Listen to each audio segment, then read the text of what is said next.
Ang gabing iyon na tinawag akong kasambahay ng sarili kong anak, sa harap mismo ng mga kamag-anak nilang mayayaman sa sarili kong tahanan. Ang hiya na iyon, ang kahihiyang iyon, halos ikamatay ko. Sa loob ng maraming taon, ako ang nagsilbing ilaw ng tahanan. Maingat na inaalagaan ang budget, pinapanatiling perpekto ang bahay, at oo, ako rin ang nagbayad para sa kanilang malaking kasal noon, at maging sa pautang para sa kanilang ipinapangarap na bahay. Ngunit para sa kanila, ako'y isa lamang anino, isang tao na pwedeng baliwalain. Hanggang dumating ang araw na napagpasyahan nila na wala na akong silbi.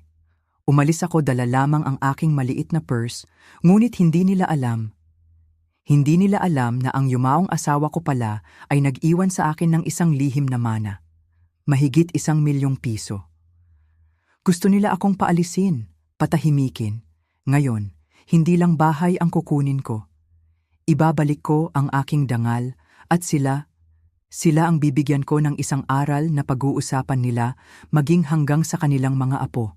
Kung ikaw ay nakaramdam na parang estranghero sa sarili mong tahanan, huwag kalimutang mag-like at mag-share ng video na ito at huwag kalimutang mag-comment sa ibaba. Saan kayo nanonood? Gusto kong marinig ang inyong kwento. Kabanata 1. Ang gabi ng pagbagsak sa ating pintuan. 1:00 na ng madaling araw. Ang katawan ko'y pagod na pagod, parang piniga pagkatapos ng isang mahabang shift sa trabaho. Ang sarap sana ng pakiramdam na nakahiga na lang sa sofa, malapit nang makatulog, nang biglang, "Buk! Buk! Buk!" Isang malakas at nagmamadaling katok ang yumanig sa aming pinto. Napatayo ako bigla. Ang mga tainga ko'y agad na pumukpok. Ang isip ko'y lumipad agad sa kung sino ang kumakatok ng ganito katindi sa ganitong oras. Hindi ito yung normal na katok ng kapitbahay o kaya yung delivery man na nagkakamali ng address. May kakaiba sa tunog na yon. Parang may desperasyon, parang may takot. "Sino yan?" sigaw ko habang mabilis na naglalakad patungo sa pinto. Hawak ko ang isang matibay na kahoy na walis, hindi dahil sa takot, kundi dahil sa instinct. Ang puso ko'y kumakabog ng malakas, parang tambol na walang tigil. Nararamdaman ko ang bawat tibok nito hanggang sa aking lalamunan. Ano kayang nangyayari? Baka may nagkasakit? Baka may nangaagaw ng lupa sa kabilang kanto? Hindi ko alam, pero may masamang kutob talaga ako. Walang sumagot agad. Ang tanging naririnig ko lang ay ang mahinang paghinga sa kabilang panig. Pagkatapos, muli, buk. Buk. Mas mahina na, parang hirap na. At pagkatapos, isang tinig. Isang tinig na pamilyar sa akin, pero nababalot ng sakit at paghihirap. "Nanay, buksan niyo po. Pakiusap." Napatigil ako. Parang nanigas ang buo kong katawan. Ang tinig na yon, si Sarah, ang anak ko. Agad kong binuksan ang pinto, halos mabitawan ang walis sa pagmamadali. At pagkabukas ko pa lang ng pinto, bumagsak siya sa aking bisig. Hindi siya nakatayo, hindi siya makatayo. Niyakap ko siya ng mahigpit, nararamdaman ang panginginig ng kanyang buong katawan. Parang basag na baboy na hayop. "Sarah, anak, anong nangyari sa'yo?" Ang sabi ko, ang aking tinig ay nabibigatan na ng luha. Pinilit kong manatiling kalmado, pero ang puso ko'y sumisigaw na sa pag-aalala. Ang ilaw mula sa poste sa labas ay tumama sa mukha niya at doon ko nakita. Ang aking nakikita, hindi ko akalain. Ang labi niya ay duguan at basag. Ang isang mata niya ay halos hindi mabuksan, kulay ube na, namamaga. Nakakuyom ang kanyang mga kamay sa tiyan na parang sinusubukan niyang pigilan ang anumang sakit sa loob. Parang isang sugatang ibon na bumagsak sa aking mga bisig. Asawa ko po, sinaktan niya ako, dahil sa kabit niya, bulong niya, ang mga salita ay napuputol ng hikbi. Ang boses niya ay parang sirang plaka, puno ng sakit na hindi ko maatim isipin. Nadama ko ang pag-init ng aking dugo, ngunit kasabay ng galit na iyon, may bahagi ng puso ko na nadurog. Ang anak ko, ang aking prinsesa, ang pinakamamahal kong si Sarah. Nasa harap ko siya, wasak na wasak. Maingat ko siyang inalalayan papasok sa bahay. Inihiga ko siya sa sofa. Hindi na ako nag-aksaya ng panahon. Tumakbo ako sa kusina, kumuha ng basang bimpo at ang aming first aid kit. "Huwag kang gagawa ng anumang kilos, anak. Hayaan mong gamutin ko yan," sabi ko. Sinusubukan kong kontrolin ang aking sarili. Pero sa loob, parang nagwawasak na bagyo. Maingat kong nilinis ang dugo sa labi niya. Ang sugat ay malalim, hindi lang basta gasgas. Parang may mas malalim na pinsala. Habang ginagamot ko ang labi niya, patuloy pa rin niyang hinahawakan ang tiyan. Mahina na ang mga kamay niya, nanginginig. Maingat kong inalis ang mga kamay niya. Inangat ko ang kanyang blouse. At halos mabaliw ako sa aking nakita. Isang malaking pasa, kulay itim at tube, ang bumabalot sa kanyang tiyan. Parang hindi lang isang beses, kundi paulit-ulit siyang hinampas ng buong lakas. Naramdaman kong parang ako ang tumatanggap ng mga hampas na iyon. Nahirapan akong huminga. "Sarah, sino ang gumawa nito sa'yo?" Ang tanong ko, nanginginig ang boses. "Si Robert, di ba?" Hindi siya sumagot. Umiyak lang siya, ang hikbi niya, ang tanging bumabasag sa katahimikan. Sa sandaling iyon, nagbago ang lahat. Nawala ang pagod ko. Nawala ang pagnanais kong matulog. May isang bagay na mas mahalaga ngayon. Ang anak ko. Ang anak ko ay kailangang maprotektahan. Kinuha ko ang aking cellphone, ang telepono na halos hindi ko na ginagamit maliban sa trabaho. Alam ko ang numerong kailangan kong tawagan. Sa ganitong sitwasyon, hindi ako mag-aatubili. "Dr. Figueroa," tawag ko. Ang boses ko'y may diin. "Sana ay handa na kayo. Dadalhin ko ang aking anak sa inyo. Kailangan ng agarang atensyon." Hindi ko na hinintay ang kanyang tugon. Alam kong gagawin niya ang lahat para sa isang pasyenteng nasa bingit ng panganib. Ang sasakyan ko ay nasa repair shop pa. Kaya naman, agad akong tumawag ng taxi. Habang naghihintay, umupo ako sa tabi ni Sarah. Kumuha ako ng kumot at ibinalot sa kanya. Ayokong ginawin siya. Sa tabi niya, napansin ko ang kanyang cellphone na hindi tumitigil sa pag-iilaw. Mga notifikasyon mula kay Robert, 7 missed calls, at ilang mensahe na nakikita ko sa lock screen. "Siguraduhin mong mananahimik ka kung ayaw mong mawala ang lahat." Naramdaman ko ang pag-init ng aking ulo. Gusto kong kunin ang telepono. Gusto kong makita kung ano pa ang mga mensaheng iyon. Gusto kong malaman kung gaano kalala ang ginawa niya. Ngunit si Sarah, kahit mahina, ay biglang kinuha ang telepono sa akin. "Nay, huwag niyo pong tingnan. Wala lang po yan," sabi niya. Ang kanyang mga mata ay puno ng takot. Para bang ang pagtingin sa teleponong iyon ay magpapalala sa lahat. Hindi ko na siya pinilit. Hinawakan ko lang ang kamay niya, pinisil ng bahagya. "Nandito lang ako, anak. Walang mangyayari sa'yo." Pero sa loob ko, alam kong nagsisimula pa lang ang laban at hindi ito magiging madali. Nang dumating ang taxi, inalalayan ko si Sarah na sumakay. Hawak ko siya sa isang braso habang ang isa naman ay may dalang bag. Sa buong biyahe, nakayuko lang siya, nakasandal sa balikat ko. Paulit-ulit niyang sinasabi, "Patawad po, nanay. Ayoko pong makadistorbo sa inyo sa ganitong oras, pero hindi ko na po kaya. Kailangan ko pong tumakbo dito." Bawat salita niya parang kutsilyo sa puso ko. Ako ang kanyang ina. Nangako akong poprotektahan siya. At ngayon, siya ang napipilitang tumakbo sa akin, wasak dahil sa lalaking minsan kong itinuring na parang sariling anak. Huminto ang taxi sa harap ng ospital. Ang malamig na ilaw ng emergency room ay parang yelo sa aking pakiramdam. Inalalayan ko si Sarah na bumaba. Hindi siya halos makatayo. Nanginginig pa rin ang buong katawan niya at mahigpit niyang hinahawakan ang kanyang tiyan na parang naghahanap ng lakas. "Nandito ako. Huwag kang matakot." Bulong ko. Kahit na ang totoo, natatakot din ako. Nandoon na si Dr. Figueroa, naghihintay sa amin. Seryoso ang kanyang mukha habang tinitingnan si Sarah, pagkatapos ay tumingin sa akin. Nagbigay lang siya ng senyas sa isang nurse na ilabas si Sarah patungo sa examination room. Sumunod kami. Ang mga paa ko'y parang bakal sa bigat. Nang tanggalin ng nurse ang manipis na jacket ni Sarah, halos mapatili ako. Bukod sa mga pasa sa mukha, ang mga balikat at pulso niya ay puno rin ng marka. Mga pasa na kulay ube at pula. Parang mga paratang na walang boses. Tumayo lang ako doon, hindi makakilos, nakahawak sa gilid ng mesa. Ang galit ay nagliliyab sa loob ko. Ano ang ginawa ng demonyong iyon sa'yo? Bulong ko sa aking sarili. Habang naghihintay ng resulta, bumaba ako sa reception. Kailangan kong pirmahan ang mga papeles at magbayad ng paunang bayad. Sa sandaling iyon, naramdaman kong nag-vibrate ang aking cellphone. Isang hindi kilalang numero. Agad kong nalaman kung sino ito. Si Robert. Naramdaman ko ang pag-akyat ng dugo sa aking ulo. Sinara ko agad ang tawag. Hindi niya kailangan marinig ang boses ko. Hindi niya kailangan maramdaman na nandito ako para sa anak ko. Hindi pagkatapos ng ginawa niya, bumalik ako sa silid. Si Sarah ay nakatulog na ng bahagya, marahil dahil sa pagod. Hinila ko ang kumot. Ang mga kamay ko ay nanginginig pa rin.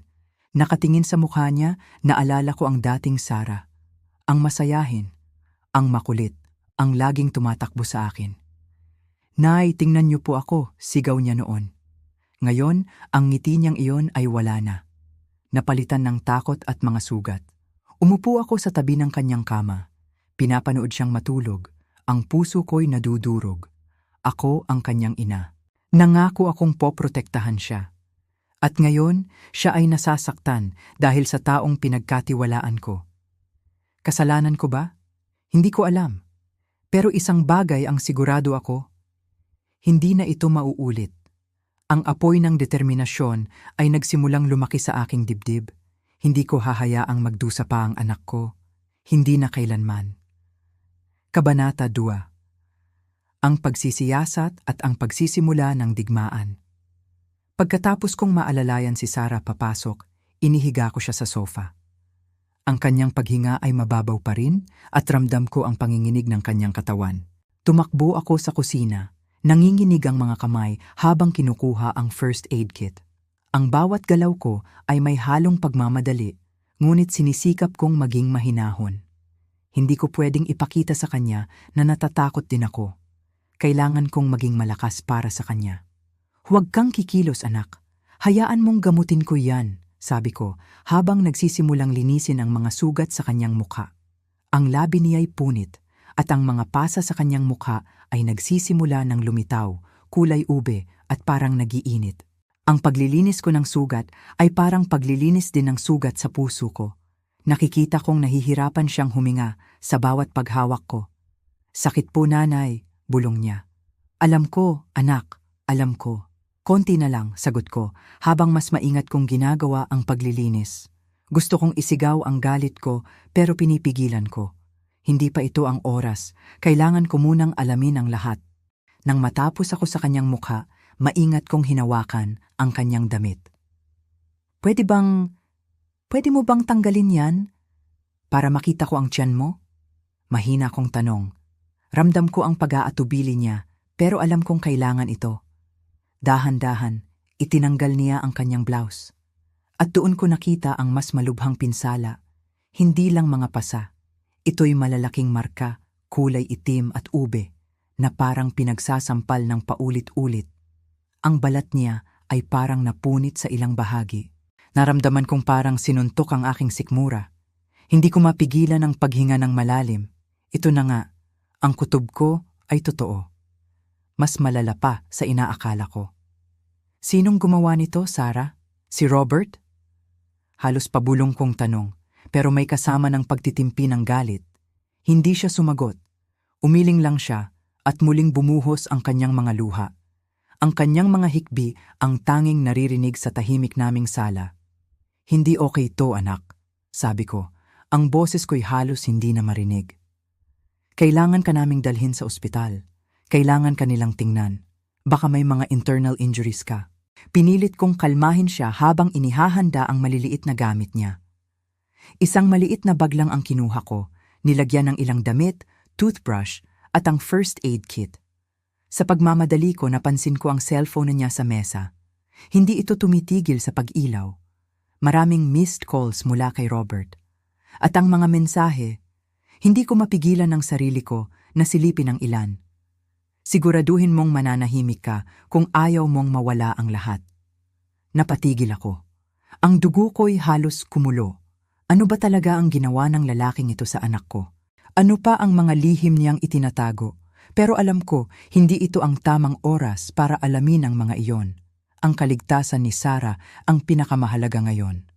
Nang dumating ang taxi, maingat ko siyang inalalayan. Sa buong biyahe, hawak ko ang kanyang kamay. Nanginginig pa rin ito. Nakasandal ang ulo niya sa balikat ko.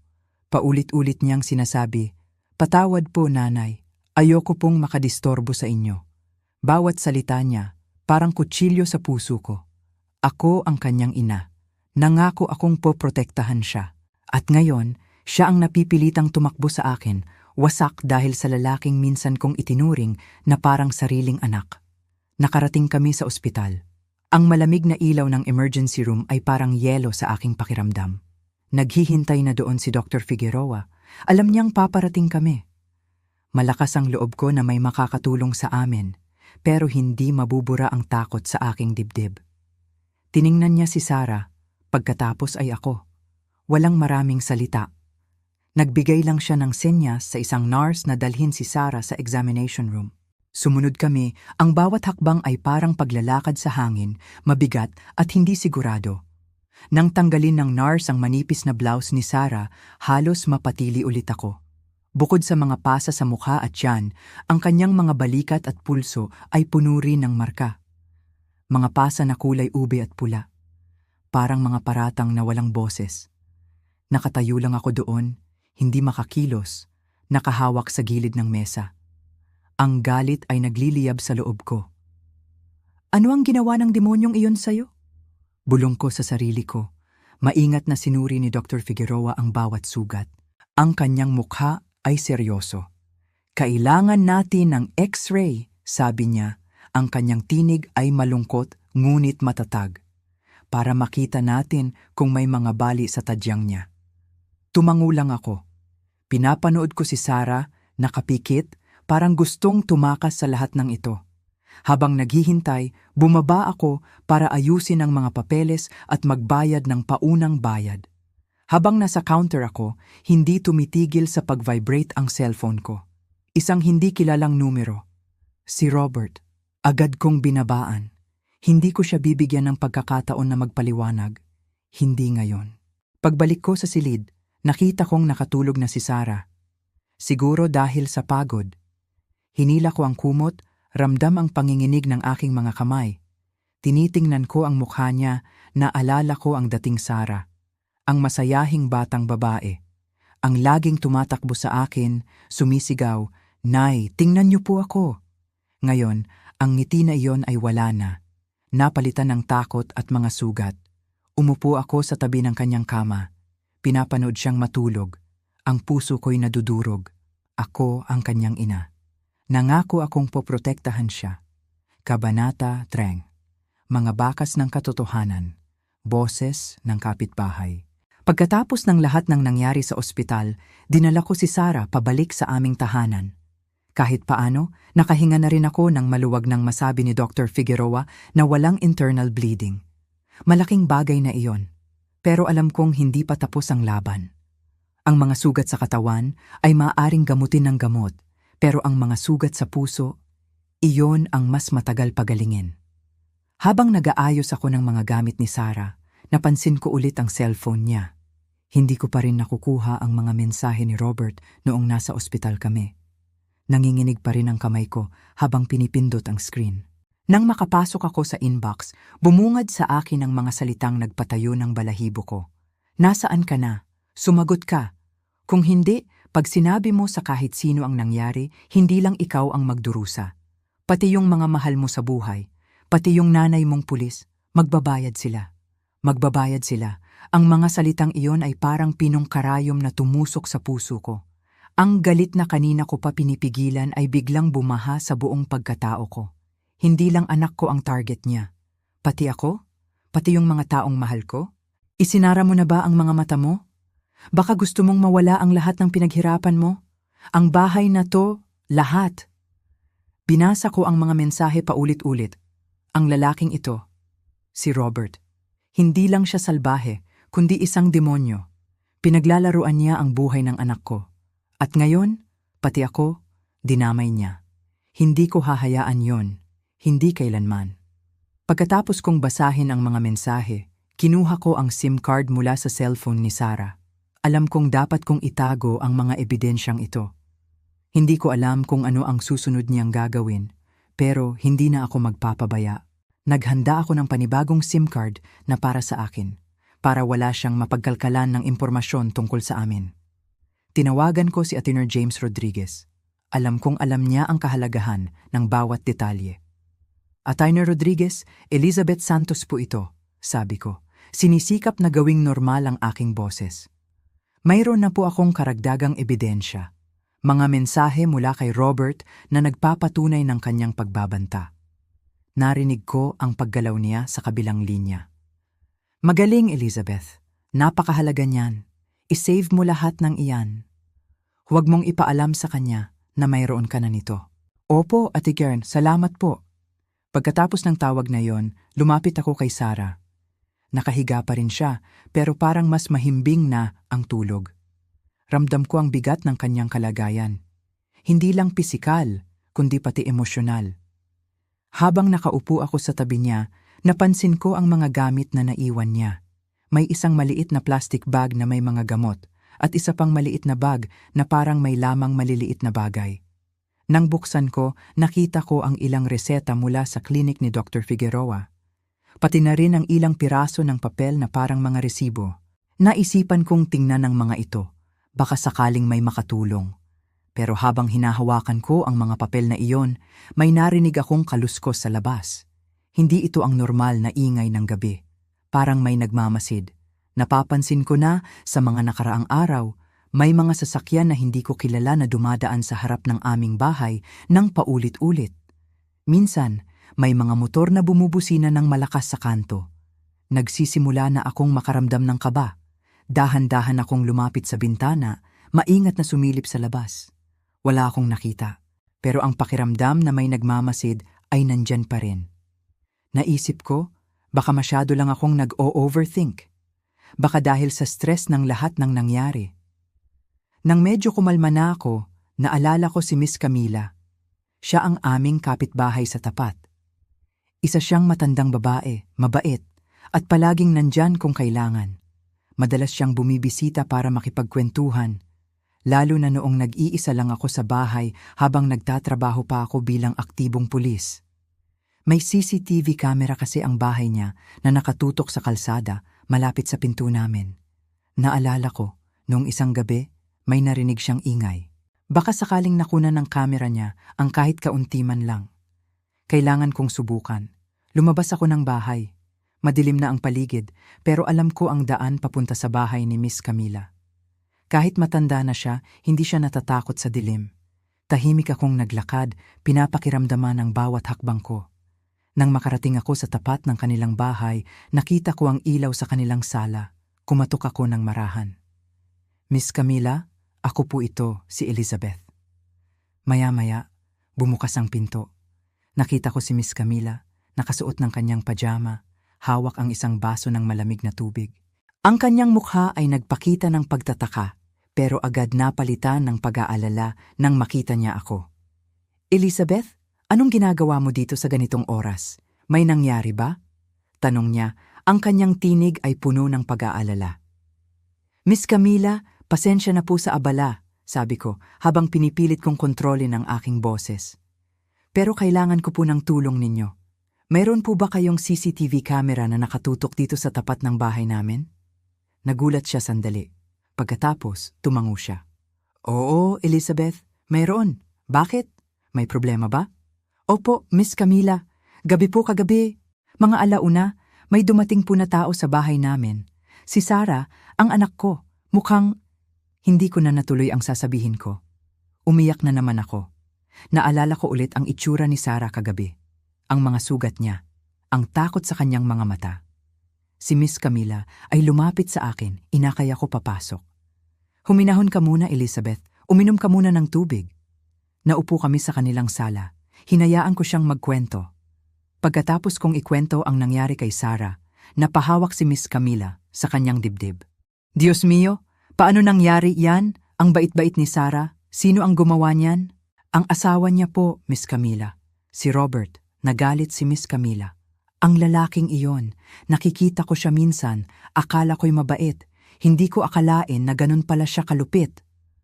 Miss Camila, sabi ko, tumingin ng diretso sa kanyang mga mata. Ang kamera ninyo po, nakunan po ba kayo ng kahit ano noong mga bandang alauna kagabi, kahit ang pagdating ni Sarah? Naisip niya sandali. Teka, tingnan natin. Lumapit siya sa isang maliit na TV sa gilid ng sala, kung saan nakakonekta ang CCTV system niya. Pinindot niya ang ilang mga button. Pinapanood ko ang screen. Ang puso ko'y kumakabog sa bawat segundo. At pagkatapos, doon ko nakita. Nakita ko si Sarah, nakatayo sa pintuan namin. Nakatingala sa langit. Nakikita ko kung paano siya napapahawak sa kanyang tiyan. Naririnig ko ang mahina niyang pagtawag sa pangalan ko. Ang kanyang pag-iyak. Ang kanyang desperasyon. Parang pinapanood ko ulit ang lahat ng nangyari, pero ngayon may ebidensya na ako. Bumuhos ang aking mga luha habang pinapanood ang video. Hindi ko na kaya. Ngunit sa kabila ng sakit, mayroon ding kakaibang lakas na bumabalot sa akin. Ito na. Ito na ang simula. Miss Camila, sabi ko, ang aking boses ay matatag na ngayon. Maraming salamat po. Malaki ang utang na loob ko sa inyo. Walang anuman, Elizabeth. Huwag kang mag-alala. Nandito lang ako. Kunin mo lang ang video na yan. Napakahalaga niyan. Kinuha ko ang USB drive na inilipat ni Miss Camila ang video. Hawak ko ito na parang isang gintong tropeyo. Ito ang unang piraso ng aming puzzle. Ang unang hakbang patungo sa paggamit ng katarungan. Pag-uwi ko, sinalubong ako ng tahimik na bahay. Si Sarah ay mahimbing pa ring natutulog. Tiningnan ko siya, pagkatapos ay tumingin ako sa USB drive sa aking kamay. Bumalik ang determinasyon sa aking puso. Lumapit ako sa aking aparador. Binuksan ko ito. At doon, nakasabit pa rin ang aking uniforme, ang aking pagkakakilanlan, ang aking tungkulin. Kinuha ko ito. Ang tela ay parang pamilyar sa aking mga kamay. Ang mga butones, ang mga pinstripe, ang bawat detalye. Sa gitna ng kadiliman ng gabing iyon, nagsimula akong magbihis. Bawat pagkakabit ko ng butones, bawat pag-aayos ko ng sinturon, parang isang panata. Hindi lang ako nanay ni Sarah, isa akong pulis. At gagamitin ko ang lahat ng aking kaalaman at kapangyarihan para protektahan siya. Nang matapos ako, huminga ako ng malalim. Ang uniforme ay parang nagbigay sa akin ng kakaibang lakas. Kinuha ko ang telepono. Alam ko na ang susunod kong tatawagan. Kailangan ko ng pinakamahusay. Kailangan ko ng taong makakatulong sa akin na ibalik ang lahat sa tama. Attorney James Rodriguez, tawag ko. Hello? Ang antok na tinig sa kabilang linya. James, sabi ko, ang boses ko'y puno na ng determinasyon. Simulan na natin ang plano, ngayon na. May sandaling katahimikan sa kabilang linya. Pagkatapos, narinig ko ang kanyang tinig mas gising na ngayon. Elizabeth, sigurado ka ba? Opo, James, sigurado ako. Lahat ng kailangan natin, mayroon na tayo. Maghanda ka na. Binaba ko ang telepono. Ang gabing ito ang simula. Simula ng isang mahabang paglalakbay. Isang paglalakbay para sa aking anak. Para sa hustisya. Hindi na ako makakapaghintay pa. Ang mga bakas ng katotohanan ay nagsimula ng lumabas. At ang boses ng aking kapitbahay kasama ng video na iyon ay ang aking sandata. Kabanata 4. Ang aking bagong pagtitiwala. Bilang ina, bilang pulis. Ang paglalakad pabalik sa bahay mula sa bahay ni Miss Camila ay parang paglalakad sa gitna ng isang makapal na hamog. Ang USB drive na hawak ko ay parang isang maliit na sulo, nagbibigay liwanag sa madilim na landas na tinatahak ko ngayon. Nararamdaman ko ang bigat ng responsibilidad, ang bigat ng aking desisyon. Pero kasabay nito, may kakaibang lakas na bumabalot sa akin. Ang apoy na nagsimulang lumaki sa dibdib ko noong makita ko ang mga sugat ni Sarah ay lalo pang lumalakas. Pagpasok ko sa aming bahay, ang katahimikan ay tila dumoble. Si Sarah ay tulog pa rin. Ang kanyang paghinga ay bahagyang mas mahimbing na kumpara kanina. Lumapit ako sa kanya, hinaplos ko ang kanyang buhok. Kailangan kong maging malakas para sa kanya. Hindi lang bilang ina. Kailangan kong maging malakas bilang isang pulis. Napatingin ako sa aking aparador. Doon nakasabit ang aking uniforme. Ang uniforme na dati simbolo ng aking serbisyo, ng aking dedikasyon sa batas at sa mga tao. Sa mga nakaraang taon, minsan ko na itong isinantabi, lalo na nang mag-focus ako sa pagiging ina. Pero ngayon, ang uniformeng iyon ay hindi lang basta damit. Ito ay simbolo ng aking tungkulin. Tungkulin kong protektahan ang aking anak at ipaglaban ang katarungan. Dahan-dahan kong kinuha ang aking uniforme. Ang tela nito ay pamilyar sa aking mga kamay. Ang bawat pagkakakabit ko ng butones, ang pag-aayos ko ng sinturon ay parang isang panata. Isang pangako sa aking sarili, sa aking anak at sa propesyon ko. Sa bawat galaw, nararamdaman ko ang pagbabalik ng dati kong tapang, ang dating tibay ng loob. Hindi ako si Elizabeth Santos lang na ina. Ako ay si Elizabeth Santos, isang pulis. At gagamitin ko ang lahat ng aking kaalaman at kakayahan para dito. Nang maisuot ko na ang aking uniforme, tumayo ako sa harap ng salamin. Ang refleksyon ko ay nagpakita ng isang babaeng may determinasyon sa mga mata. Ang mga pasa at pagod sa aking mukha ay parang mga marka ng karanasan, hindi kahinaan. Ito ang bagong ako. Ang ina na lumalaban para sa kanyang anak at ang pulis na hindi susuko sa harap ng kawalang katarungan. Kinuha ko ang cellphone ko. Kailangan ko ng tulong. Kailangan ko ng taong mapagkakatiwalaan, taong gagabay sa akin sa proseso ng legal. Walang iba kundi si Attorney James Rodriguez. Alam ko na kilala niya ako, alam niya ang aking reputasyon bilang isang tapat na lingkod bayan.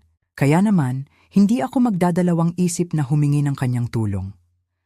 Attorney Rodriguez, ang boses ko'y matatag at malinaw, walang bakas ng pagod o takot. Elizabeth Santos po ito. May sandaling katahimikan sa kabilang linya. Marahil ay nagulat siya sa tawag ko sa ganitong oras. Pagkatapos, narinig ko ang kanyang boses, mas gising na ngayon at may bahid ng pagtataka.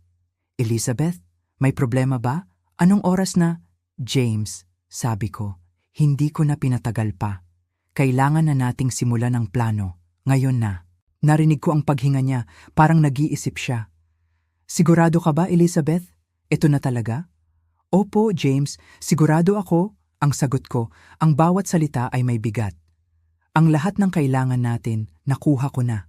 Ang video mula kay Miss Camila, ang mga larawan ng mga sugat ni Sarah, pati na rin ang mga mensahe ni Robert. Kailangan na nating kumilos.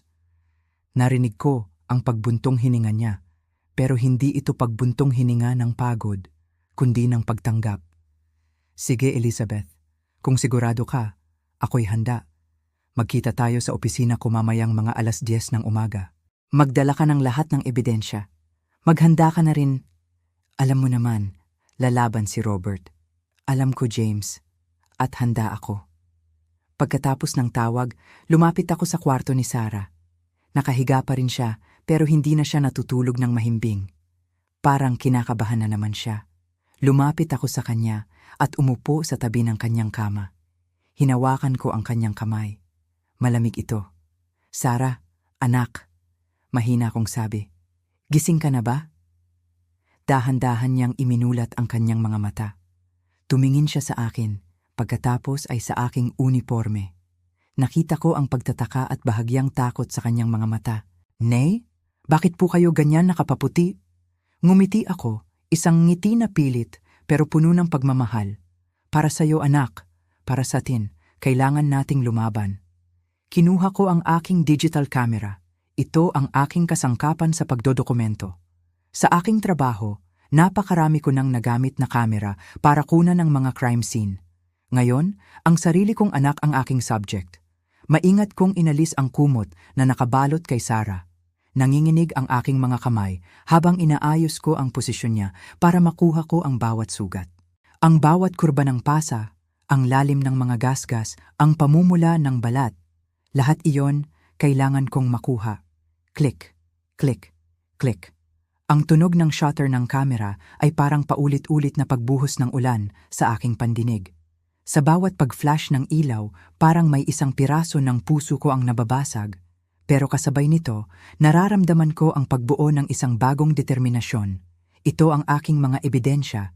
Ito ang katotohanan. Kinuha ko ang mga larawan ng mga pasa sa kanyang braso, sa kanyang likod, pati na ang mga marka sa kanyang leeg. Kailangan kong makuha ang lahat. Bawat detalye, bawat ebidensya ng kanyang paghihirap. Matapos kong makuha ang lahat ng kailangang litrato, maingat kong ibinalot ulit si Sarah. Inalalayan ko siyang makaupo. Hinawakan ko ang kanyang mga kamay. "Sarah," sabi ko, ang boses ko'y mahina pero puno ng pagmamahal.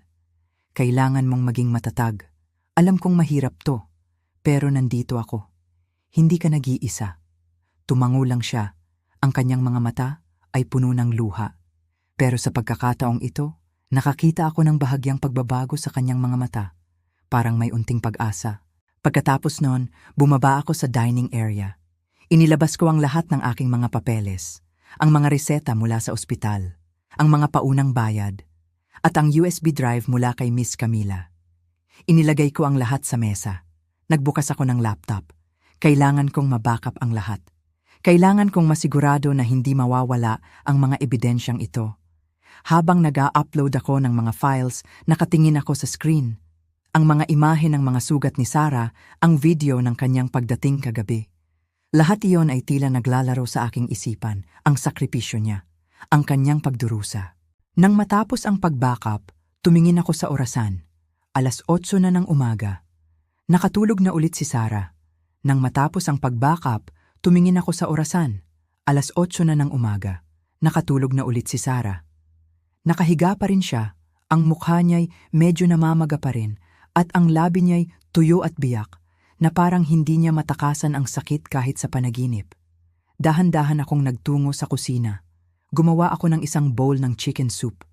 Ang amoy ng sibuyas at mga pampalasa ay tila nagpuno sa hangin. Dinala ko ang tray sa kanyang kama at mahinang ginising siya. Nagmulat siya ng mga mata, ang kanyang tingin ay pagod at nagulat siyang makita akong nandito nakadamit ng aking uniforme. "Nanay," bulong niya pagkatapos ay umiling. Ayoko po ng gutom. Umupo ako sa tabi niya, sinusubukang gawing malambing ang aking tinig hanggat maaari. "Para maging malakas at makapagpatuloy, kailangan mong kumain, anak." Tiningnan ako ni Sarah, ang kanyang mga matay nanlalabo, at sa kabila ng kanyang pag-aatubili, kinuha niya ang kutsara. Nilunok ng may kahirapan. Ang makita siyang ganito ay nagpapakurot sa aking puso. Ilang taon lamang ang nakalipas, si Sarah ay isang batang masigla, laging nakangiti, nagpapasaya sa aming tahanan. Ngayon, siya ay narito, wasak, isang anino ng kanyang dating sarili. Nagpasya akong ibalik siya sa ospital para sa isa pang check-up. Ang pasa sa kanyang tiyan ay nag-aalala sa akin. Si Dr. Leticia Figueroa ay sinalubong kami sa emergency room. Ang kanyang mukha ay seryoso, ngunit walang gaanong sinasabi. Nag-utos siya ng CT scan para masigurado na walang internal bleeding. Habang naghihintay kami ng resulta, umupo ako sa waiting room, kinuha ang aking laptop at isinalpak ang USB drive. Ang video ay lumitaw sa screen. Sa 1:02 ng madaling araw, si Sarah ay nasa harap ng aming pinto, desperadong kumakatok. Ang kanyang mahinang hikbi ay umaalingaw-ngaw sa mikropono. Ang makita ang imaheng iyon ay muling nagpalala sa sakit ng aking puso, na parang nararanasan ko muli ang gabing iyon. Kinopya ko ang video sa isang external hard drive, pinrotektahan ito ng password, inaalagaan ang bawat detalye. Alam kong ang ginagawa ko ay hindi lang para protektahan si Sarah, kundi para bumuo ng isang matibay na ebidensya laban kay Robert. Sa sandaling iyon, tumunog ang cellphone ni Sarah. Ang screen ay nagbasa ng Robert Mendiz. Naramdaman kong tumigil ang aking puso. Hinawakan ko ang telepono bago pa man makapag-react si Sarah at agad itong pinatay. Tumingin sa akin si Sarah na takot na takot. Nay, kung malaman niya pong nagsalita ako, hindi niya po ako titigilan. Nanginginig ang kanyang tinig na parang ang pagbanggit lang ng pangalan niya ay nagpapalubog sa kanya sa kadiliman. Hinigpitan ko ang kanyang kamay, sinusubukang pakalmahin siya. "Nandito ako, mahal. Walang mangyayari sa iyo." Pero hindi na ako nagsalita pa. Tiningnan ko lang ang orasan ng tahimik. Halos 10:00 na ng umaga. Kinuha ko ang SIM card mula sa telepono ni Sarah at pinalitan ng isa pa na inihanda ko. Ayokong mahanap siya niya. Ayokong mabigyan siya ng pagkakataon na muling pagbantaan ito. Ang resulta ng CT scan ay lumabas ilang minuto pagkatapos. Kinukumpirma na si Sarah ay may ilang malubhang malambot na tissue contusions. Ngunit sa kabutihang palad, walang internal bleeding. Nakahinga ako ng maluwag pero ang kaginhawaan ay panandalian lamang. Ang mga sugat sa katawan ni Sarah ay gagaling, ngunit ang mga sugat sa kanyang kaluluwa, alam ko, ay mangangailangan ng mas mahabang panahon. Dinala ko siya pauwi at tinawagan si Attire James Rodriguez. Mayroon na akong medical records at ang video mula sa kamera ng kapitbahay, sabi ko sa kanya nang walang paligoy-ligoy. Nag-schedule siya ng meeting sa kanyang opisina sa hapon para tipunin ang mga ebidensya. Samantala, dumating si Miss Camila na may dalang isang palayok ng mainit pang chicken broth. Ito para kay Sarah para makabawi siya, sabi niya sa kanyang mainit na tinig. Kung kailangan mo ng saksi, bilangin mo ako. Tiningnan ko siya, naramdaman ang kanyang taos-pusong suporta, at ang aking puso ay parang gumaan ng kaunti. Sa hapon, sinubukan ni Sarah na magpahinga, ngunit siya ay nagigising nang bigla mula sa mga bangungot. Umupo ako sa tabi niya, sinusubukang pakalmahin siya, ngunit siya ay pabulong na nagsasalita sa takot. Robert po ang nanunulak sa akin, at si Denise. Nakatayo po siya sa isang sulok, tinatawanan ako. Sa pagkakarinig niyon, naramdaman ko ang pagdami ng dugo sa aking ulo. Sino si Denise? Tanong ko, ang aking tinig ay nanginginig sa galit. Sinabi sa akin ni Sarah sa mahinang tinig na si Denise ay ang kabit ni Robert, na siya'y pumunta sa kanilang bahay ng ilang beses, walang hiya, nagpapasikat, nag-uudyok kay Robert na ilabas ang kanyang galit sa kanya. Ang kwento niya ay parang kutsilyo sa aking puso. Nakakain na ako sa iisang lamesa kasama si Robert. Akala ko siya ay isang disenteng tao na mag-aalaga sa aking anak. At ngayon ay nalaman kong hindi lang siya nangangalunya, kundi hinahayaan din niyang saktan siya ng ibang babae sa sarili niyang tahanan. Habang nakaupo sa tabi ng kama, kinuha ko ang aking cellphone at kumuha ng mga close-up na litrato ng mga pasa sa pulso ni Sarah, kasama ang relo upang ipakita ang eksaktong oras. Sa bawat litratong kinukuhanan ko, pakiramdam ko ay hindi lang ako nagdodokumento ng mga pisikal na sugat, kundi pati na rin ng sakit na dinadala ng aking anak. Alam kong ang mga litratong ito ay magiging ebidensya, ngunit sila rin ay paalala ng aking kailangang gawin upang protektahan siya. Sa hapon, dinala ko si Sarah sa opisina ni James na may portfolio na naglalaman ng lahat ng ebidensyang natipon ko. Binuksan niya ito at inilapag ang lahat sa mesa.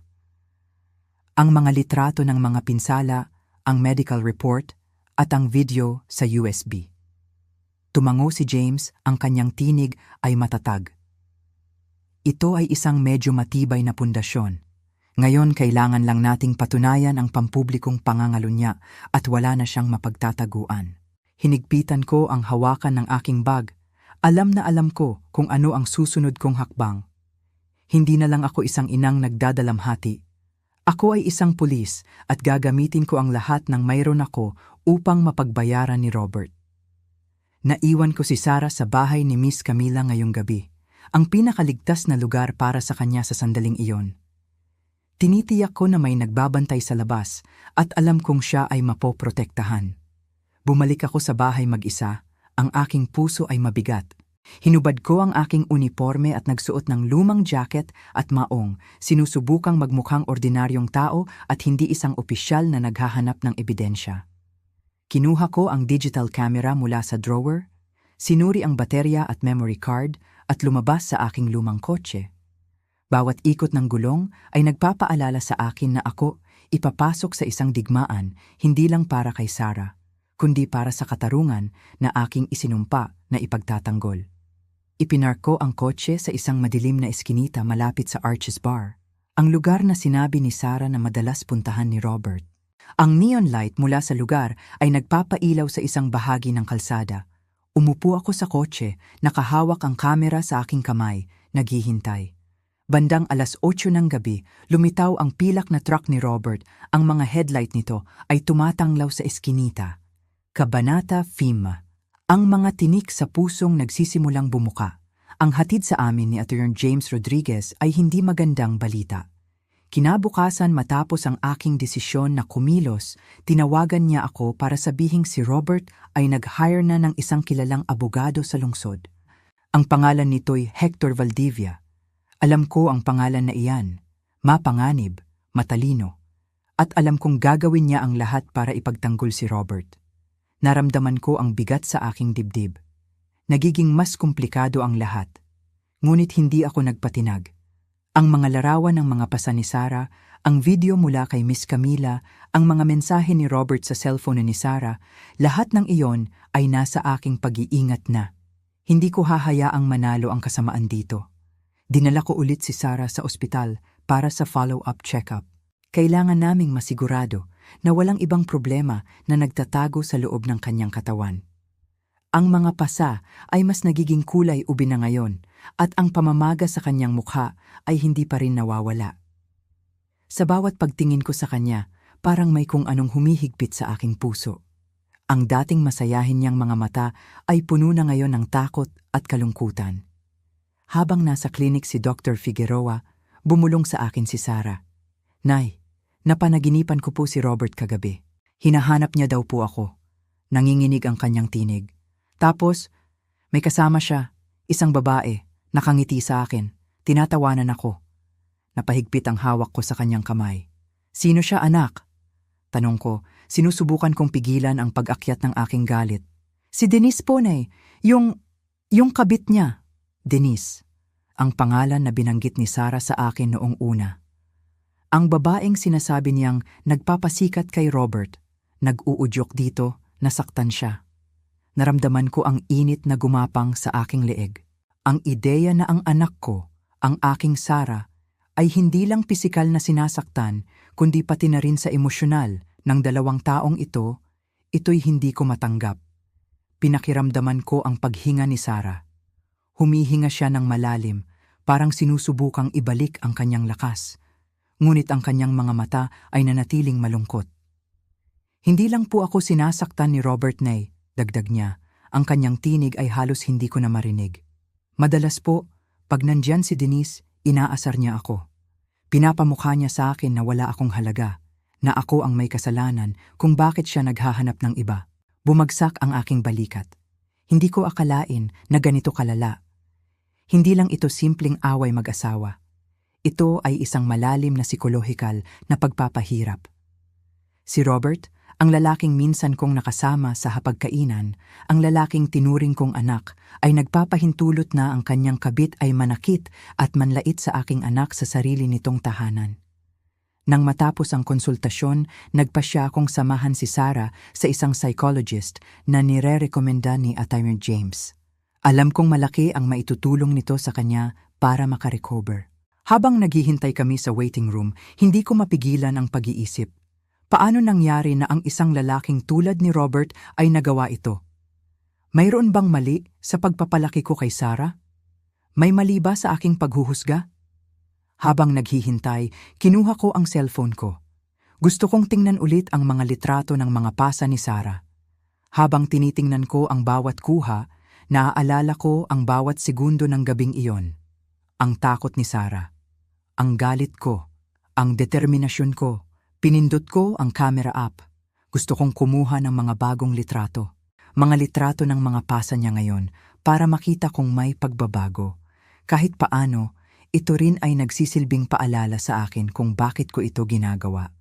Dahan-dahan kong itinapat ang kamera sa mukha ni Sarah na nakapikit pa rin sa tabi ko. Ang mga pasa sa paligid ng kanyang mata ay mas kitang-kita na ngayon. Ang pamumula ay mas malinaw. Kinuha ko ang ilang litrato. Pagkatapos, maingat kong inangat ang manggas ng kanyang damit, ang mga pasa sa kanyang pulso, ang mga marka na parang kagat ng mga pako. Hinawakan ko ang kanyang kamay. Ang kanyang balat ay malamig. Kumuha ako ng litrato ng kanyang pulso na may relo pa rin na suot niya. Kailangan ang bawat detalye. Ang oras kung kailan nangyari ang mga bagay na ito. ang ebidensya. Naramdaman ko ang pagbigat ng aking puso. Napakaliit niya, pero napakalaki ng pasakit na dinadala niya. Naisip ko ang mga salitang binulong niya tungkol kay Denise. Ang pagtawa nito sa kanya. Ang pagpapamukha sa kanya na wala siyang halaga. Ito'y hindi lang pisikal na abuso. Ito ay pagdurog sa kanyang pagkatao. Pagkatapos ng session kay Dr. Quiroga na mukhang nakatulong naman kay Sarah, agad akong nagtungo sa opisina ni Attorney James. Kailangan kong ibigay sa kanya ang mga bagong litrato at ang impormasyon tungkol kay Denise. James, sabi ko pagkakita ko sa kanya, ang aking tinig ay puno ng pagmamadali. Mayroon akong mga bagong litrato, mas malinaw ngayon ang mga pasa niya, at mayroon akong impormasyon tungkol sa kabit ni Robert, si Denise. Mukhang siya ang isa sa mga susi para patunayan ang lahat. Inilapag ko sa mesa ang mga litrato at ang aking cellphone na naglalaman ng mga mensahe. Tiningnan ni Attorney James ang mga ito ng mabuti. Ang kanyang mukha ay nagpapakita ng pag-unawa at pagkatapos ng pagiging seryoso. Ito na, Elizabeth, sabi niya, habang hawak ang mga litrato. Malaking tulong ito. Ang mga ito, kasama ang mga mensahe mo at ang video mula kay Miss Camila, mabubuo natin ang kwento. Tungkol kay Denise, kailangan natin siyang makita. Kailangan nating malaman kung handa siyang tumulong. Gagawin ko ang lahat, James, sagot ko. Ang aking tinig ay halos pabulong. Para kay Sarah. Pag-uwi ko, nakita kong nakaupo si Sarah sa kusina, tahimik, nakatingin siya sa kawalan. Lumapit ako sa kanya. Anak, sabi ko, inilagay ko ang aking kamay sa kanyang balikat. Okay ka lang ba? Tumingin siya sa akin, ang kanyang mga mata ay puno ng bakas ng luha na hindi pa natutuyo. Nay, sabi niya, ang kanyang tinig ay mahina. Bakit po kaya ako ang minahal ni Robert? Bakit po niya ako sinaktan ng ganito? Napalunok ako. Paano ko sasagutin ang tanong na iyon? Hindi ko rin alam. Ang pagmamahal ay hindi dapat ganoon kasakit. Ang pagmamahal ay hindi dapat nagiging dahilan ng pananakit. Anak, sabi ko, pinilit kong iparamdam sa kanya ang aking yakap. Hindi mo kasalanan to. Hindi mo kasalanan kung bakit ganun si Robert. Ang mga tao, minsan, may mga desisyon silang mali. Mga desisyon na nakakasakit sa iba. Pero hindi ibig sabihin noon ay mali ka. Sinabi ko sa kanya ang tungkol sa aking plano, ang paglapit kay Denise, ang paghingi ng tulong kay Attorney James, ang aming paglaban. Nakinig siya at nakita ko ang unti-unting pagbabalik ng bahagyang sigla sa kanyang mga mata. Hindi man agad, pero sigurado akong unti-unti niya itong malalampasan. Ang paglalakbay na ito ay mahaba. Maraming pagsubok pa ang darating. Pero alam kong hindi ako susuko. Hindi para sa aking sarili, kundi para sa aking anak, ang aking Sarah, ang aking lakas, ang aking dahilan para lumaban. Habang kinukuha ko ang aking uniforme mula sa aparador, ang aking mga daliri ay dumampi sa makinis nitong tela. Ang bawat hibla nito ay tila bumubulong ng mga salita ng lakas, ng katapangan, ng pag-asa. Ang aking pagiging ina ang nagbigay sa akin ng dahilan para lumaban. Ang aking pagiging pulis ang nagbigay sa akin ng kakayahan. At pinagsama, ang dalawang iyon ang magiging sandata ko. Nagpatuloy kami ni Sarah sa paglalakad. Bawat araw ay isang maliit na hakbang palayo sa kadiliman at palapit sa liwanag. Ang mga sugat ay naroon pa, ngunit ang aming mga puso ay nagsisimula ng gumaling. Ang paglalakbay ay mahirap, ngunit alam kong magtatagumpay kami. Para kay Sarah, para sa aming dangal, para sa katarungan. Kabanata 6, ang lihim na kasunduan, ang bagong banta. Pagkatapos ng lahat ng nangyari sa ospital at sa paghingi ko ng tulong kay Attorney James, naramdaman ko na parang unti-unti na kaming nakakakuha ng liwanag. Pero gaya nga ng sabi nila, hindi pa tapos ang laban. May mga bagong hamon na laging sumusulpot. Isang araw, habang nasa opisina ako, tumunog ang telepono ko. Isang hindi pamilyar na numero, pero kilala ko ang pangalan na lumitaw sa screen. Romero Alcazar. Siya yung hepe sa Land Registry Office. Madalas kaming magkausap dati kapag may mga kaso ng land dispute sa bayan. Mrs. Santos, ang boses niya ay mababa at seryoso, na parang nag-aalangan siyang sabihin ang susunod niyang sasabihin sa telepono. Hindi po magandang pag-usapan ito sa linya, pero nakita ko lang ang pangalan ninyo at ni Miss Sarah sa isang file ng land transfer. May kakaiba po. Napalingon ako. Land transfer? Hindi po kami nag-asikaso ng kahit anong papeles, Mr. Alcazar. Sigurado po ba kayo? Opo, Mrs. Santos. Sigurado ako. Kung may oras po kayo, sana po ay makapunta kayo dito. May kakaiba po talaga. May masamang kutob akong naramdaman. Hindi kami nag-asikaso ng kahit anong papeles tungkol sa lupa. Ang lupa namin? Ang mana ng aking ama? Ang lupa na matagal nang pinapangalagaan ng aming pamilya? Hindi pwede. Hindi ito tama. Nagpaalam ako sa aking superior at nagmamadaling pumunta sa Land Registry Office. Pagdating ko doon, sinalubong ako ni Mr. Alcazar. Mukha siyang balisa. "Halika po, Mrs. Santos," sabi niya habang iginagabay ako papasok sa kanyang opisina. Isinara niya ang pinto, tinitiyak na kami lang ang naroon. Binuksan niya ang isang malaking file. At doon, nakita ko ang pangalan ko, ang pangalan ni Sarah, at ang pangalan ng isang Denise Salgado. "Ito po," sabi ni Mr. Alcazar habang itinuturo ang isang piraso ng papel. "Ang lupa po na ito ay nailipat na kay Denise Salgado noong nakaraang linggo. Pero dahil hindi kayo tumawag para kumpirmahin at medyo kahina-hinala ang mga pirma, inalam ko pa po at nakita ko po itong kakaiba." Napatulala ako. Tiningnan ko ang mga pirma. Ang pangalan ko. Ang pangalan ni Sarah. Pero hindi ito ang aming mga pirma. Malabo. Nanginginig. Parang ginaya lang. "Hindi po maaari." Ang sabi ko, ang aking tinig ay nanginginig. "Hindi kami pumirma diyan. Ni si Sarah, hindi niya alam to." Nagpakita sa akin si Mr. Alcazar ng kopya ng file. Nakita ko ang mga pirma na mukhang tinamad lang na ginaya. Ang petsa, ang mga detalye ng transfer. Lahat ay mukhang lehitimo. Pero alam kong ito ay peke. "Sino po ang nag-deliver ng mga papel na ito?" Tanong ko, halos hindi na makahinga. Ang sabi po ng empleyado ko, sabi ni Mr. Alcazar sa mahinang tinig, "Ay ang inyong manugang daw po, si Robert." Sabi niya, "Kayo na raw po ang bahala dahil busy kayo." Naramdaman ko ang pag-init ng aking buong katawan. Robert, ang demonyong iyon. Hindi lang niya sinaktan ang anak ko, hindi lang siya nananakit. Ngayon, nagnanakaw na siya. Nagnanakaw ng lupa ng pamilya namin, ang mana ng aking ama, ang lupang pinaghirapan ng aming mga ninuno, at ginawa niya ito sa pamamagitan ng pandaraya.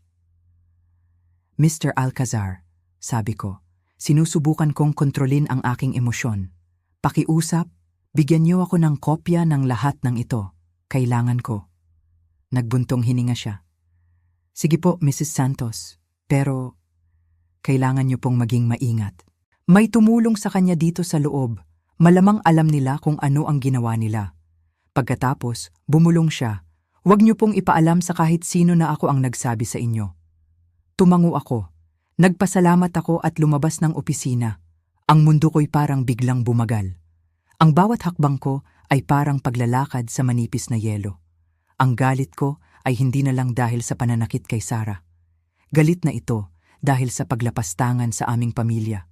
Sa paglapastangan sa aming pinaghirapan. Bumalik ako sa opisina ni Attorney James. Inilahad ko sa kanya ang lahat.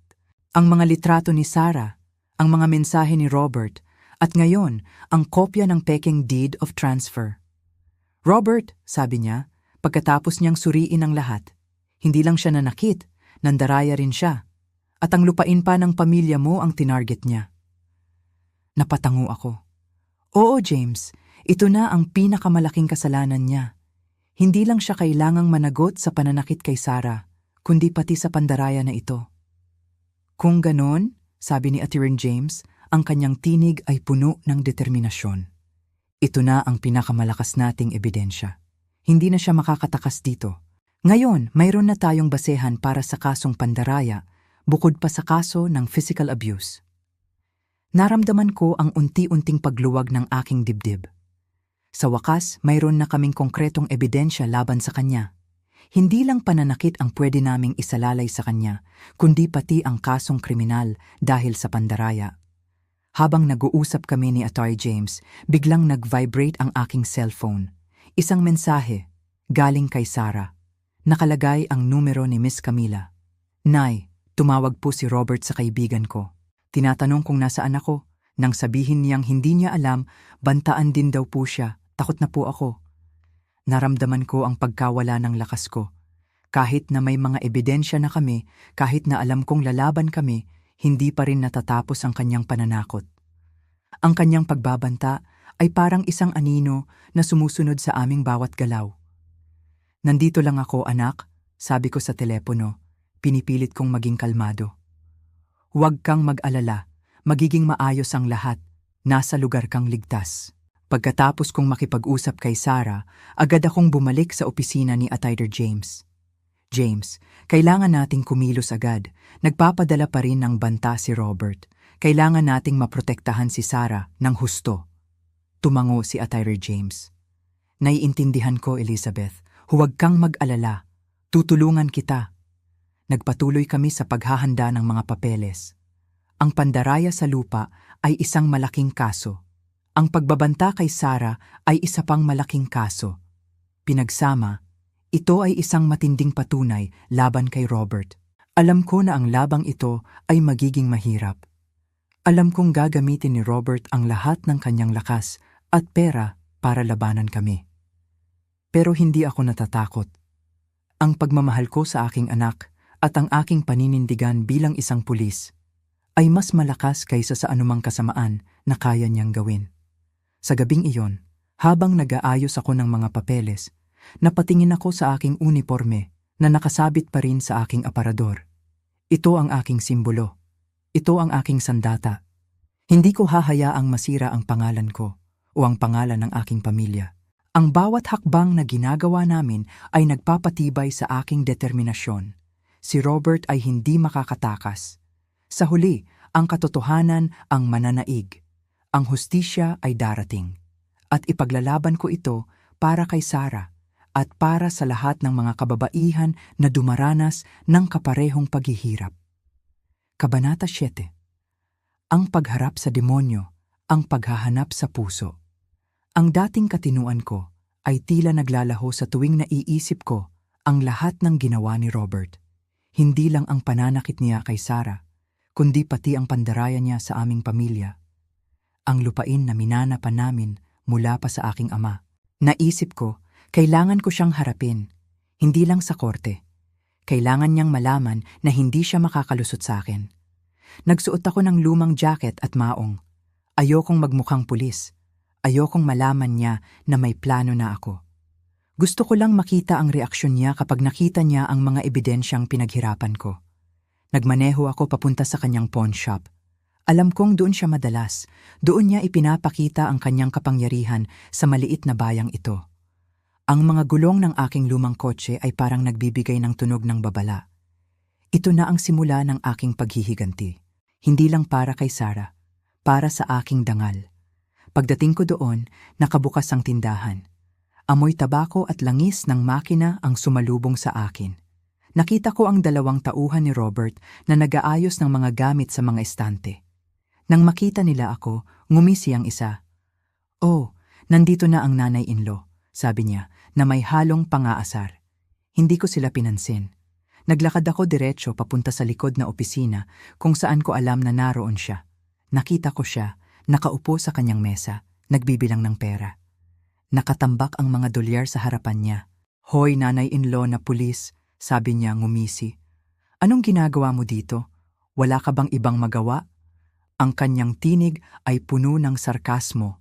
Hindi ko siya pinansin. Inilapag ko ang file sa kanyang mesa. Bawat pahina nito ay parang isang paratang. Ang mga litrato ng mga pasa ni Sarah. Ang video mula sa kamera ni Miss Camila kasama ang mga hikbi ng anak ko noong madaling araw. Ang medical report na nagdedetalye ng kanyang mga pinsala. At ang kopya ng peking deed of transfer. Tinitigan niya ang mga ito. Sa isang iglap, nakita ko ang pagbabago sa kanyang mukha. Parang natigilan siya, pero mabilis din siyang nakabawi. Ngumisi siya ulit. Ano naman itong mga papel na to? Mas magaling ang mga abogado ko kaysa sayo. Tumingin ako diretso sa kanyang mga mata. Ang aking tinig ay malamig. Hindi ako nandito para makipag-away sa iyo. Kung gusto mong malaman kung sino ang tama, magkita tayo sa korte. Napatayo siya, parang nananampal sa aking pride. Sino ang maglalakas loob na kalabanin ako dito sa bayan na to? Hindi ako natinag. Tumingin ako diretso sa kanyang mga mata. Ako, huwag mong isipin na lahat sila takot sa'yo. Sa sandaling iyon, lumapit ang 2 tauhan niya. Ngunit nang makita nila ang aking uniforme at nang ilabas ko ang aking police badge, natigilan sila. Si Robert ay namula sa galit. Ang anak mo ay mahina. Karapat dapat siyang disiplinahin at huwag mong isipin na palagi kang maliligtas ng badge mo. Naramdaman ko ang pag-init ng aking dugo. Karapat dapat disiplinahin? Ang anak ko? Ang babaeng mahal ko higit sa lahat? Ang babaeng kinailangan tumakbo para lang makaligtas? Hindi ko na napigilan ang sarili ko. Gusto kong sumigaw. Gusto kong sakalin siya. Pero hindi. Kailangan ko pa rin kumalma. Kinuha ko ang file. Binalik ko sa aking bag. Bago ako lumabas, humarap ulit ako sa kanya. Para malinaw sa'yo, sabi ko. Mula ngayon, nagbago na ang laro. Hindi ka na ang magdidisiplina. Ang batas ang magdidisiplina sa iyo. Sumigaw si Robert sa likuran ko. Kung lalabas ka sa pintuan na yan, hindi ka na ang biyenan ko. At huwag kang magreklamo kung magiging masama ako. Huminto ako. Tiningnan ko siya sa huling pagkakataon, walang bakas ng takot sa aking mga mata. Kung ganon, simula ngayon, hindi ka na rin ang asawa ng anak ko. Lumabas ako sa kalye. Ang hangin ay tila nagdadala ng alikabok. Sumakay ako sa aking kotse at tinawagan agad si Attorney James. James, oras na para isampa ang kaso. Sige Elizabeth, maghanda ka na. Lalaban siya ng todo. Tumango ako kahit hindi niya ako nakikita. Ang puso ko'y kasing lamig ng bakal. Alam kong hindi magiging madali ang digmaang ito. Pero handa ako. Kabanata 8. Sa loob ng korte, ang katotohanan lamang. Ilang araw pagkatapos ng komprontasyon namin ni Robert sa pawnshop, kumalat na ang mga bulong-bulungan sa aming bayan na parang apoy. Maaga akong nagpunta sa palengke para bumili ng gulay. Sinusubukang maging normal, pero naririnig ko pa rin ang mga bulungan. Baka naman ginawa lang yon ni Sarah para makakuha ng pera, sabi ng 2 babae sa isang stall. Masyado raw matigas ang ulo noon. Nahihiya akong naglakad papalayo. Ang mga taong ito na dati bumabati sa akin, na dating nakakakilala kay Sarah noong bata pa siya, ngayon ay madaling naniniwala sa kasinungalingan ni Robert. Sa tanghali, tinawagan ako ni Attorney James sa kanyang opisina. Naglagay siya ng isang tumpok ng mga papeles sa harap ko. Ang kanyang tinig ay seryoso. Robert hired Hector Valdivia, a lawyer from Mexico City. Nag-file siya ng countersuit.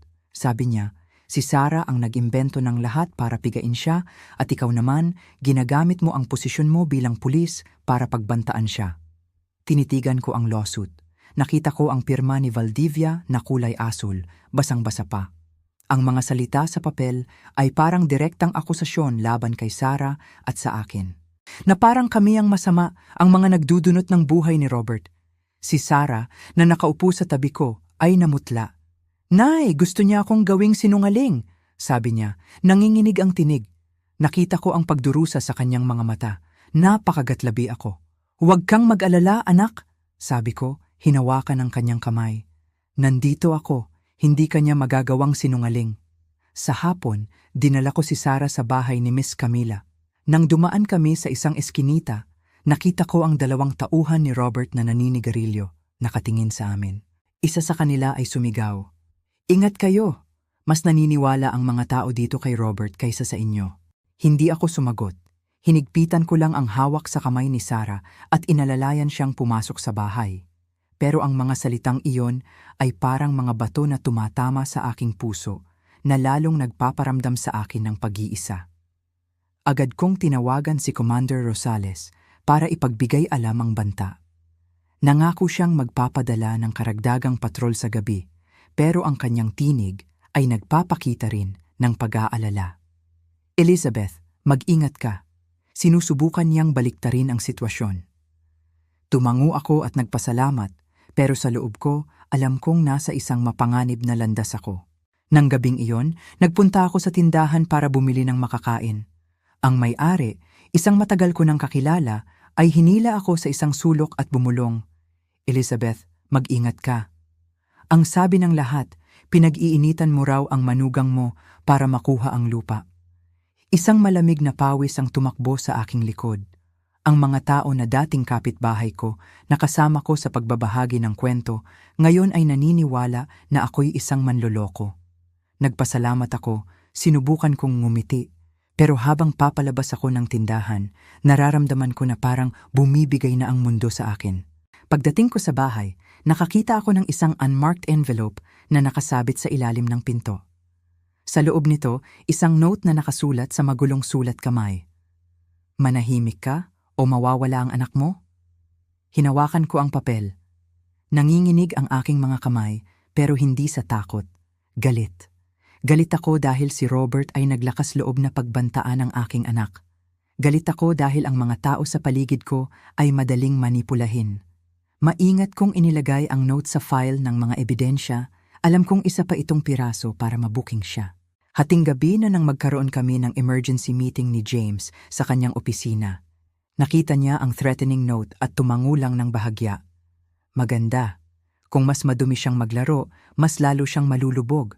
Pero ang opinyon ng publiko ay nasa panig niya. Kailangan natin ng malakas na dagok para mabago ang sitwasyon. At ang tanging makakagawa niyan ay si Denise.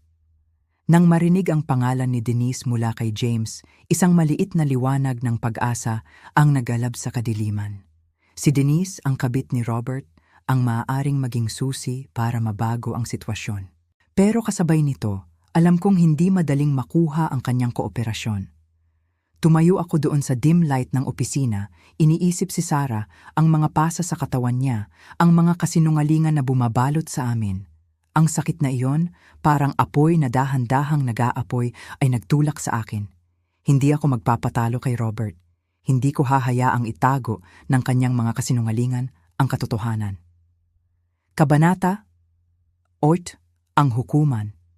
Ang katotohanan ay nahayag kinabukasan ng paglilitis. Nagising ako ng 10:00 ng madaling araw habang madilim pa ang langit. Pumunta ako sa kusina at gumawa ng isang magaan na chicken broth. Ang mabangong amoy nito ay tila nais magpakalma ng tensyon na bumabalot sa bahay. Dinala ko ang tray sa kama kung saan natutulog pa si Sarah. Nakita ko siya doon. Ang mukha niya'y medyo namamaga pa rin at ang labi niya'y tuyo, pinipiga ang aking puso.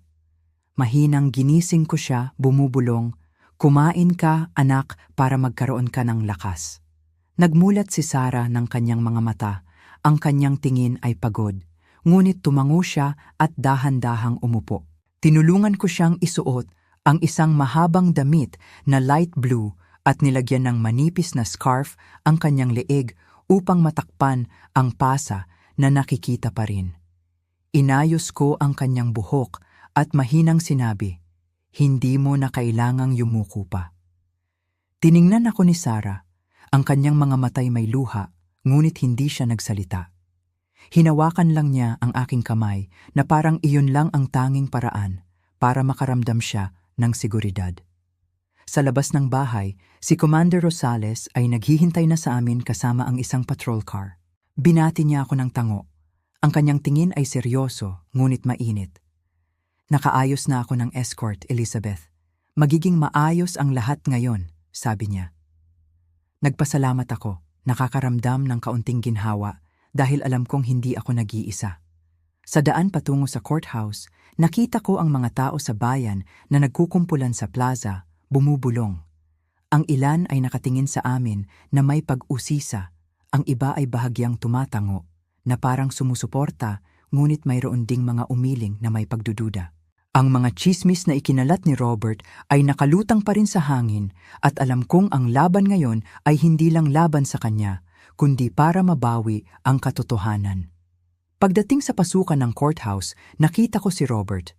Nakatayo siya doon sa isang napakadisenteng suite. Ang kanyang mukha ay pula at ang kanyang tingin ay matalas na parang kutsilyo. Sa tabi niya, Ang abogado na si Valdivia ay mukhang kalmado, pero alam kong siya ay tense. Nandyan din si Denise, nakatayo malayo kay Robert, nakapamaywang at ang tingin ay malayo. Nang makita ko siya, naalala ko ang gabing iyon sa bar kung saan ko siya kinumbinsi na pumunta sa aming panig at nakaramdam ako ng spark ng pag-asa. Pero alam kong hindi magiging madali ang araw na ito. Hinawakan ko ang kamay ni Sarah at inakay siya papasok sa courtroom. Sa loob, ang lugar ay puno. Ang lumang mga bangko na kahoy ay umuugong habang ang mga tao ay nag-aayos ng upuan. Nakita ko si Miss Camila sa huling hanay.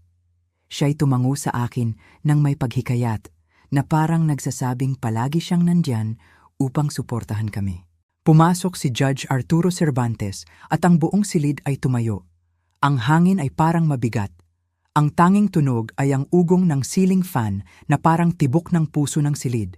Nagsimula ang abogado na si James. Ang kanyang tinig ay malalim at may kumpiyansa. Inilahad niya ang kaso. Bawat piraso ng ebidensya ay inilapag sa harap ng korte. Ang mga litrato ng mga pinsala ni Sarah, ang ulat ni Dr. Figueroa na nagdedetalye ng mga sugat, ang video mula sa kamera ni Miss Camila na nag-record ng mga hikbi ni Sarah noong madaling araw, at ang kopya ng mga pekeng papeles ng lupa na ibinigay sa amin ni Romero Alcazar.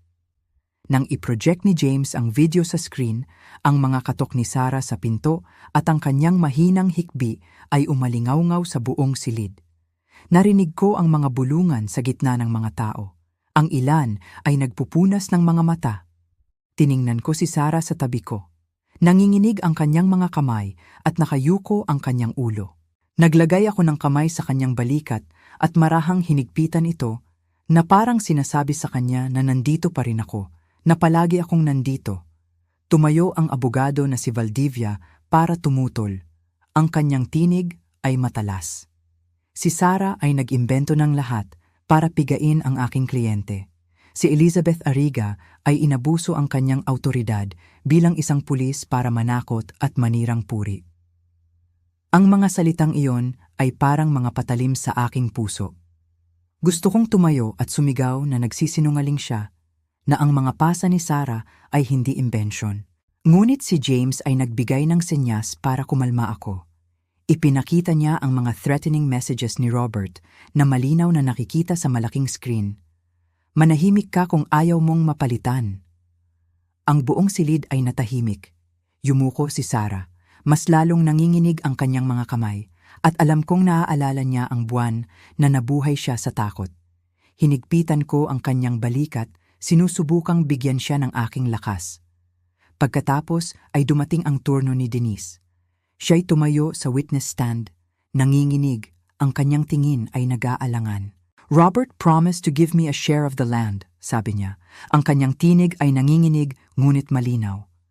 He pressured me to accept the transfer papers, saying everything was arranged.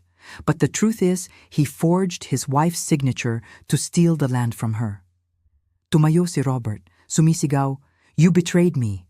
Ang mga security guard ng korte ay kinailangan siyang pilitin na umupo habang si Judge Cervantes ay mariing nagsabi, "Order, or I will have you removed from the courtroom." Yumuko si Denise ngunit nagpatuloy sa pagtestigo. Bawat salita niya ay parang martilyo na dumudurog sa mga kasinungalingan ni Robert. Nakikita siya. Nakaramdam ako ng kaunting ginhawa, ngunit hindi ko mapigilan ang sakit sa aking puso.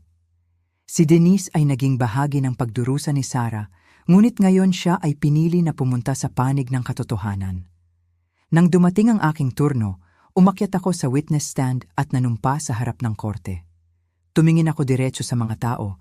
Ang aking tinig ay matatag. Ako ay isang pulis, ngunit ngayon ako ay narito bilang isang ina. Hindi ko papayagan ng sinuman, kahit ang aking manugang, na sirain ang aking anak at pagtawanan ang batas. Tinuro ko si Robert nang walang bakas ng takot sa aking mga mata. Ang lalaking iyon ay hindi asawa. Hindi siya ama. Siya ay isang abuser at sinungaling lamang. Ang buong silid ay nagbulungan. Ang ilan sa mga taong naniwala kay Robert ay nagkatinginan na naguguluhan. Nakita ko ang tingin ni Miss Camila. Siya'y tumango na parang nagsasabi na ginawa ko ang tama. Sa wakas, tumayo si Judge Cervantes upang basahin ang hatol. Ang kanyang tinig ay seryoso at malinaw, ngunit hindi ko narinig ang lahat ng salita. Alam ko lang na naglabas siya ng proteksyon para kay Sarah, pinatay ang lahat ng asset ni Robert, pinawalang bisa ang paglipat ng lupa, at ipinadala ang kaso sa opisina ng distrito para imbestigahan ang mga krimen ng usury at domestic violence. Isang dagundong ng bulungan ang pumuno sa silid. Si Robert ay gumuho sa kanyang upuan. Ang kanyang mukha ay maputla, na parang nawala na ang lahat ng kanyang lakas. Si Valdivia ay nanatiling tahimik, tinatanggal ang kanyang salamin para punasan ng pawis. Hinawakan ko ang kamay ni Sarah at inakay siya palabas doon. Ang araw sa tanghali ay sumisikat ng maliwanag sa mga hakbang ng courthouse at narinig ko ang mga tao na bumubulong, "Nanalo si Elizabeth, nanalo ang hustisya." Ngunit sa loob, alam kong ang tagumpay na ito ay hindi nagbura ng mga sugat na dinanas ni Sarah. Umaasa lang ako na mula sa araw na ito, maaari na siyang magsimulang muling mahanap ang kanyang ngiti